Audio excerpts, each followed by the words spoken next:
அஸ்ஸலாமு அலைக்கும். என் பேர் அபுல் ஹசன் பாக்கவி. நான் வண்டலூர் இருந்து வரேன். தொழுகைக்கும் தொப்பிக்கும் சம்பந்தம் இல்லை. ஏன்னா தொழுகையில ஒரு சுன்னத்தான் தொப்பி. அப்படி இருக்கும் பொழுது இன்றைக்கு சுன்னத்துல் ஜமாத்துடைய பள்ளிவாசல்கள்ல தொப்பி அணியாதவர்கள் இங்க உள்ள வரக்கூடாது அப்படின்லாம் போர்டு போட்டிருக்கிறாங்களே. அப்படி பார்த்தோம்னா எத்தனையோ சுன்னத்துக்கு மாற்றமான விஷயங்கள் இருக்கு. தாடி வைக்காதவங்க இருக்கிறாங்க, வட்டி வாங்குறவங்க இருக்கிறான், அவன்லாம் பள்ளிவாசல் வரக்கூடாதுன்னு போர்டு போடலாம்ல. ஏன் தொப்பி போடாதவங்களுக்கு மட்டும்தான் அனுமதி இல்லைன்னு சொல்லி போர்டு போடுறாங்க? இது என்ன நியாயம்? இது என்ன? இதுக்குள்ள விளக்கத்தை நீங்க சொல்லுங்க. தொப்பிக்கும் இஸ்லாத்திற்கும் மத்தியில சம்பந்தம் இருக்கு, தொப்பிக்கும் தொழுகைக்கும் மத்தியிலும் சம்பந்தம் இருக்கு. ஃபர்ஸ்ட் இஸ்லாத்துக்கும் தொப்பிக்கும் மத்தியில் இருக்கக்கூடிய சம்பந்தத்தை சொல்றேன். நபிகள் நாயகம் ஸல்லல்லாஹு அலைஹி வஸல்லம் சொன்னாங்க, ஃபர்கு மா பைனனா வ பைனல் முஷ்ரிகீன் அல் அமாயிமு அலல் கலானிசி. நமக்கும் இறை மறுப்பாளர்களான முஷ்ரிக்கீன்களுக்கும் மத்தியில் இருக்கிற வெளிப்படை வேறுபாடு தொப்பிக்கு மேலே தலைப்பாகை அணிவது. திருமதியில பதிவு செய்யப்பட்ட ஹதீஸ். ஏன் அரபு நாட்டுல இஸ்லாம் வர்றதுக்கு முன்னால எல்லாருமே தலைப்பாணிஞ்சு தாங்க இருந்தாங்க. ஏன்னா ஒவ்வொரு நாட்டுடைய தட்பவெட்ப நிலைக்கு தகுந்தவாறு ஆடைகள் அமையும். இன்றைக்கு நம்ம நாட்டில் கூட ராஜஸ்தான் மாநிலத்துக்கு போனா தெரியும், அங்க இருக்கவங்க பெரிய தலப்பா கட்டிட்டு இருப்பாங்க. ஏன்னா அங்குள்ள சூழ்நிலை பாலைவன பகுதி. அரபு நாட்டிலும் அப்படித்தான். இப்ப எல்லாம் தலப்பா அணிகிற பழக்கம் அரபு மக்கள் மத்தியில இருக்குது. நபிகள் நாயகம் ஸல்லல்லாஹு அலைஹி வஸல்லம் இஸ்லாத்தை கொண்டு வர்றாங்க, சில பேர் இஸ்லாத்தை ஏற்கிறாங்க. இப்ப எல்லோருமே தலப்பா அணிஞ்சிட்டு இருக்கிறாங்க. இஸ்லாத்தை ஏற்றவர்களும் தலப்பா, இஸ்லாத்தை ஏற்காதவர்களும் தலப்பாகை. இப்ப இந்த நேரத்துல தான் நபிகள் நாயகம் ஸல்லல்லாஹு அலைஹி வஸல்லம் அவர்கள் கொஞ்சம் வித்தியாசத்தை உண்டு பண்ணணும் ட்ரெஸ் அமைப்புல அப்படின்னு விரும்பினாங்க. அப்பதான் சொன்னாங்க, தொப்பிக்கு மேலே தலப்பாக அணிங்க. அப்போ இஸ்லாமியர்கள் தொப்பி அணிந்து அப்புறம் தலப்பா அணிந்தார்கள். அப்ப இஸ்லாத்திற்கும் தொப்பிக்கும் சம்பந்தம் இருக்கிறது என்பது இந்த ஹதீஸ் நமக்கு காட்டுறது. திருமதியிலே பதிவு செய்யப்பட்ட ஹதீஸ் இது. அதே போல நபிகள் நாயகம் ஸல்லல்லாஹு அலைஹி வஸல்லம் அவர்கள் பெரும்பாலான கட்டங்களில் அவர் தொப்பி அணிந்திருக்கிறார்கள் அப்படிங்கறத ஒரு ஹதீஸ் நமக்கு காட்டுது. நபிகள் நாயகம் ஸல்லல்லாஹு அலைஹி வஸல்லம் அவர்கள் இறைவனுக்காக வேண்டி தன்னுடைய உயிரை அர்ப்பணித்த ஒரு தியாகியினுடைய சிறப்பை பத்தி சொல்றாங்க. அந்த தியாகியினுடைய படித்தரத்தை இறைவன் மறுமையிலே உயர்த்தி விடுவான். எந்த அளவுக்கு தெரியுமா? மற்றவர்கள் எல்லாம் தங்களுடைய தலையை உயர்த்தித்தான் அவரை பார்ப்பார்கள். அந்த அளவுக்கு மேலே இருப்பார். எப்படி பார்ப்பார்கள்? இப்படித்தான் ஹாக்கதா என்று செய்து காட்டினார்கள் நபிகள் நாயகம் ஸல்லல்லாஹு அலைஹி வஸல்லம் அவர்கள். அவர்கள் அணிந்திருந்த தொப்பி கீழே விழுந்தது. ஹத்தா வகாத் கலன்சுவத்துஹு, அந்த தொப்பி கீழே விழுந்துச்சு. அந்த நேரத்தில் இப்படி தலை உயர்த்தி காட்டின போது திருமதியிலே பதிவு செய்யப்பட்ட ஹதீஸ். நபிகள் நாயகம் ஸல்லல்லாஹு அலைஹி வஸல்லம் அவர்களுக்கும் தொப்பிக்கு மத்தியிலே சம்பந்தம் உண்டு என்பதை நம்ம இந்த ஹதீஸ் மூலமா தெரிகிறோம். இதுவெல்லாம் சாதா கட்டத்துல. தொழுகையிலும் நபிகள் நாயகம் ஸல்லல்லாஹு அலைஹி வஸல்லம் அவர்கள் தொப்பி அணிந்திருக்கிறார்களா? ஆம், அணிந்திருக்கிறார்கள். இப்னு அப்பாஸ் ரலியல்லாஹு அவங்க சொல்றாங்க. எந்த அளவுக்கு சொன்னா, நபிகள் நாயகம் ஸல்லல்லாஹு அலைஹி வஸல்லம் அவர்கள் தொழுகையின் போது ஒரு சில கட்டங்கள்ல தான் தொப்பியை கலட்டி கீழே வைப்பாங்க. எப்ப தெரியுமா? தொழுகைக்கு முன்னால சுத்தர ஒரு தடுப்பு வைப்போம்ல, அதுக்கு ஏதாவது பொருள் இல்லைன்னு சொன்னா தொப்பியை கலட்டி வச்சுவிட்டு தொழுவாங்க. இது இப்னு அசாக்குங்கிற ஹதீஸ் கிதாபுல பதிவு செஞ்சிருக்குங்க. இப்ப இந்த ஹதீஸ் நம்ம என்ன புரிகிறோம்? அந்த தடுப்பு வைப்பதற்காக மட்டும்தான் கலற்றி வைப்பார்கள் தொழுகையின் போது என்கின்ற போது மற்ற எல்லா தொழுகைகளிலும் அவர்கள் தொப்பி அணிந்திருக்கிறார்கள். புரியுறமா இல்லையா? இது சாதாரண உங்களுக்கு புரியும். ஆனா இந்த வஹாபிகள் வேறு விதமா புரிவாங்க. அது என்ன தெரியுமில்ல? என்ன நாங்க தொப்பி போட்டதுக்கு ஆதாரம் கேட்கிறோம், நீங்க கலட்டி வச்சாங்கன்னு சொல்றீங்க அப்படிம்பாங்க. எப்படி புரிய வருமோ அப்படி புரியாதனால. இப்ப உதாரணத்துக்கு ஒரு ஆளை பத்தி கேட்கிறோம், இவர் எப்போதெல்லாம் கண்ணாடி போடுவாருங்க? அதுக்கு ஒரு ஆள் பதில் சொல்றாரு, இந்த குளிக்கும் போது தாங்க கலட்டி வைப்பாரு. அப்படின்னா என்ன அர்த்தம்? எப்படி நம்மளாம் புரியுவோம்? குளிக்கும் போது தான் கட்டி வைப்பாருன்னா என்ன புரியுங்க? மீதி எல்லா நேரங்களிலும் அவர் போட்டு கண்ணாடி போட்டுப்பான்னு தானே அர்த்தம். இந்த வஹாபிகள் வந்து என்ன தெரியுமா கேட்பாங்க, என்ன நான் கண்ணாடி எப்போ போடுவான்னு கேட்கறேன், நீங்க கலட்டி வைக்கிற பத்தி பேசிட்டு இருக்கீங்க. ஏன்னா புரிய தெரியாம இப்படி இவங்க வழங்குறதுனாலதான் ஹதீஸ் அப்படி வழங்கிட்டாங்க.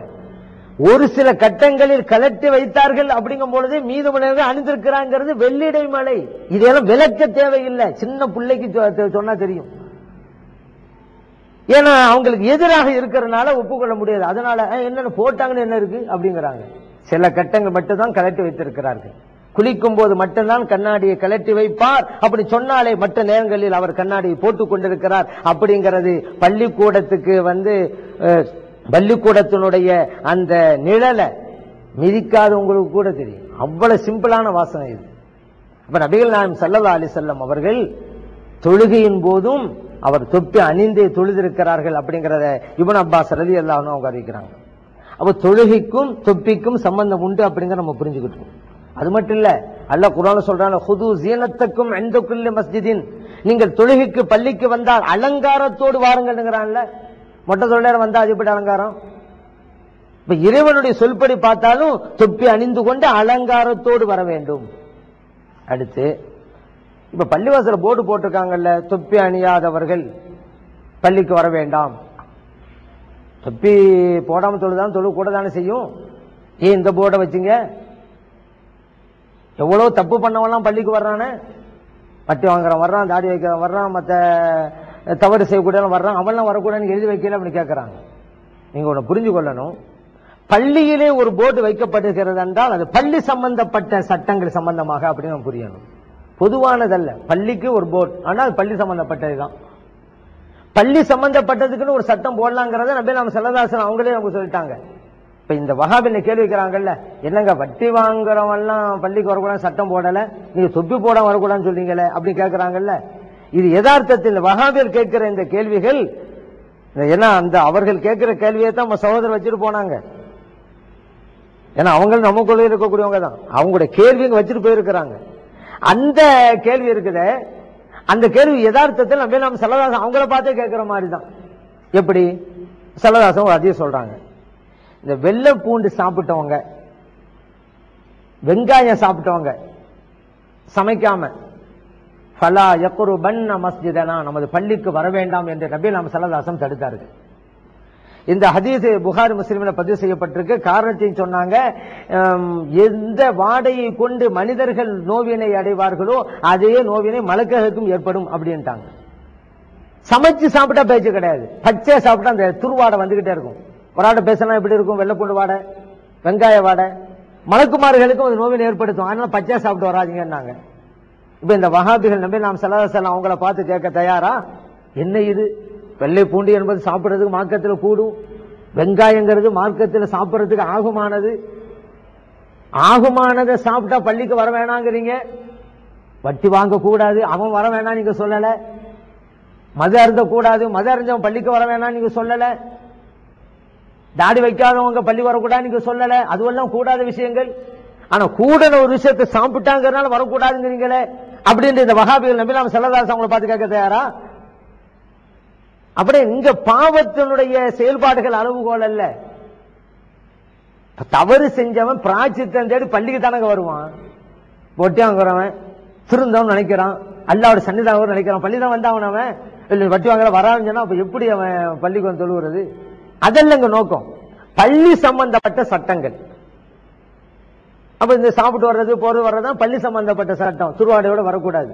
அதே போலதான் தொப்பிங்கிறது பள்ளி சம்பந்தப்பட்டது. ஏன் பள்ளிங்கிறது தொழுகைக்காக, தொழுகைக்கும் தொப்பிக்கும் சம்பந்தம் இருக்குது. தொப்பி அணிஞ்சு தொழுதாக நன்மை அதிகம் கிடைக்குது. ஏன்னா அல்லாஹ் தஆலா அலங்காரம் வேணுங்கிற குர்ஆன்ல சொல்லி இருக்கிறான். மார்க்கம் செய்ய சொன்னதை செய்யுங்க, ஒழுங்கா வந்து செய்யுங்க என்பதற்காகத்தான் அந்த போர்டு வைக்கப்படுகிறது. பள்ளி சம்பந்தப்பட்டங்கிறதுனால பொதுவான சட்டம் ஒண்ணு பார்த்தாக்கா கூடாதுதான். இங்க பள்ளி சம்பந்தப்பட்ட சட்டம், இப்படி பள்ளி சம்பந்தப்பட்ட சட்டத்தை போடலாம் என்பதற்கு நபி நாம் ஸல்லல்லாஹு அலைஹி வஸல்லம் அவர்கள் சொன்ன அந்த ஹதீஸ் ஆதாரமா இருக்கிறது. அதன் அடிப்படையிலே தான் இப்படிப்பட்ட போர்டுகள் எல்லாம் வைக்கப்படுகிறது என்பதை நாம் புரிந்து கொள்ள